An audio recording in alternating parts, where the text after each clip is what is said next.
What's going on, everyone? Jeremy here from The Quartering with some hilarious news to cover today.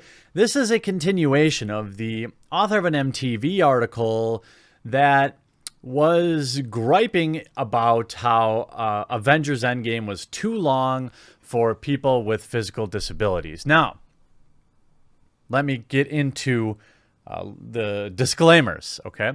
First of all, hey, I feel you. You got a raw deal. And it sucks. There's nothing that I can do or say that will take away these ailments. But what I can say is after reading a long article on MTV News about the video or about the movie length, I found Vanessa Thompson to offer zero actual solutions. So the entire article was essentially complaining that Avengers Endgame was too long, and thus that made it exclusive to disabled people.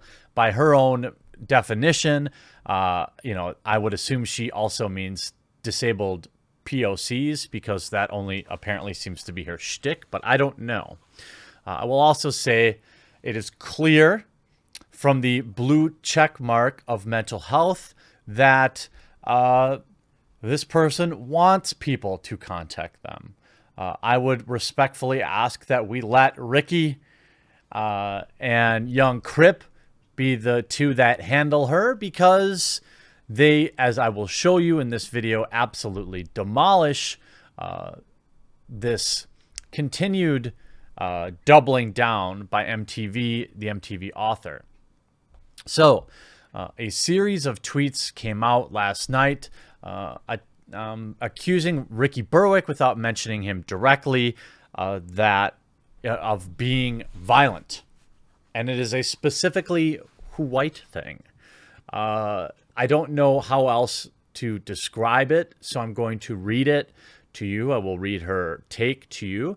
And then I would also like to signal boost Real YungCripp's response by including it in this video. I hope that he's okay with that. I'd highly recommend at least following him on Twitter. I know he's also got a YouTube page, as well as Rickey, who has a very interesting Twitter account as well as YouTube page, which I will leave linked in the description below.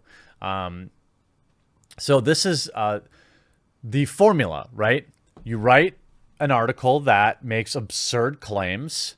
Then when people critique you, you are now the victim. This is like this is as predictable as the sunrise and the sunset. All right. And it's interesting to catalog it. That's why I cover this stuff. We can catalog it, put it into our pockets. So we now have a huge file cabinet full of known liars. And it would appear that the social justice ailment does not discriminate against the able-bodied or non-able-bodied. It can infect anybody. So let's take a look at this. This is somebody who thinks hashtag disability too white. All right. After being harassed over the first 24 hours, someone finally called me the N-word. It's like she was waiting for it, right? By the way, nobody approves of that. All right. I don't agree with that. It's if you don't agree with somebody's words, I know not everyone has a giant platform like I'm very lucky to have in this temporary window on YouTube. But I disavow that. Personal attacks are not okay. Obviously that statement is not okay, but everybody knows that. I also find it curious that Valissa did not include any evidence of that. She just makes that statement. But also, given everything we've seen with these journalists, I'm not sure I would necessarily believe the evidence unless I could go see it live on the internet anyway. But maybe it happened. Ain't the first time, and it's ironic that it's on the heels of the hashtag-aversary. Be more original with your insults. I survived being called this word for over 24 hours on this app. That doesn't shake me at all. But y'all continue to try. Can we look at the definition of survival? And you might be asking, dude, Jeremy, why are you going so hard? Because I like Rickey Berwick. And I like real YungCripp. And I don't like what is said next. I've been quiet about all the harassment because I didn't want to draw attention to it. Oh, you didn't? You didn't? You would be the first blue checkmark social justice minded person who didn't want to play the victim. So I don't believe you. But this is a deal breaker. I had in mind, the deal breaker I had in mind was the N-word. I'm being harassed because someone has become obsessed about my article and their horrid fans have called me every name imaginable. Now, she's talking about Rickey Berwick here. Okay? She then finishes with, of course, the real kicker here. White disabled men are violent. Period. I'm not naming the person. It's easily searchable in my mentions since his fans have tagged him relentlessly. Block and report as you need to. That's how you support and defend. So I'm not sure what she's advocating here. I mean, blocking is something that I think, hey, it's a tool within Twitter that you should use if you don't want to hear the opinions of somebody or you don't want ads from somebody. I think that's okay. Blocking people is okay. I've changed my opinion of that over the years. I think I've blocked very few people over the years, and it's only when they're constantly like bugging my fans that I bring it up. Otherwise, or that I even use it. I don't care. I can take the heat. I know I dish a lot of it out, so I have to be willing to take it. Velissa's article was not as inflammatory as this statement. This statement is specifically derogatory about Rickey Berwick. It is a statement that is false, provably false. And I hope, I don't know if he's okay with me using his real name, but I also feel kind of like weird calling him real YungCripp. But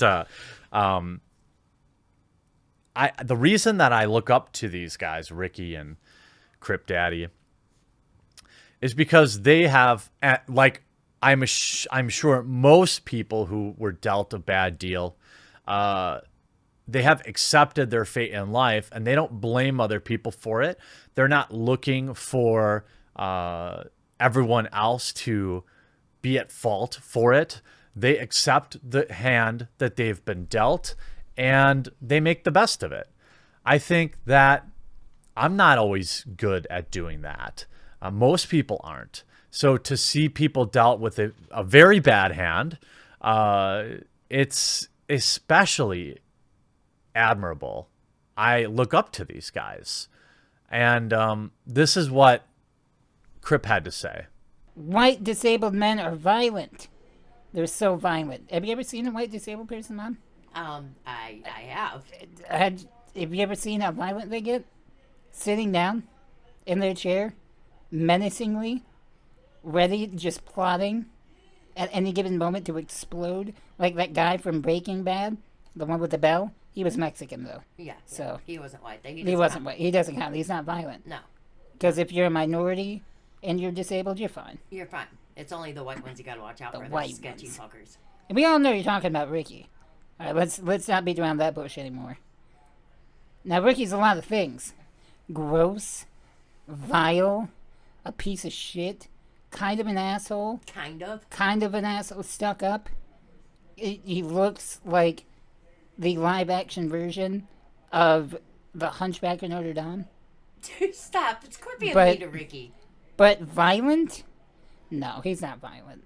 Maybe against his cat sometimes. But that's up for debate, too. So, relax.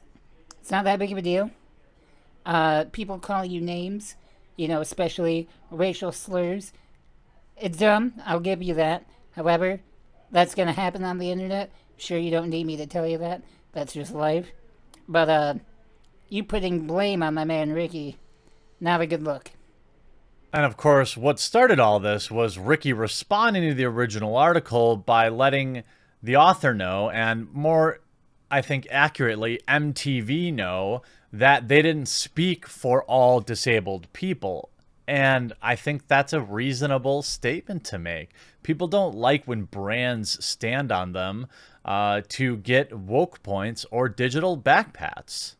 Excuse me. Excuse me. I see the Avengers EndGame 2 times. 2. Motherfuckers, don't speak for us. Don't speak for the disabled community.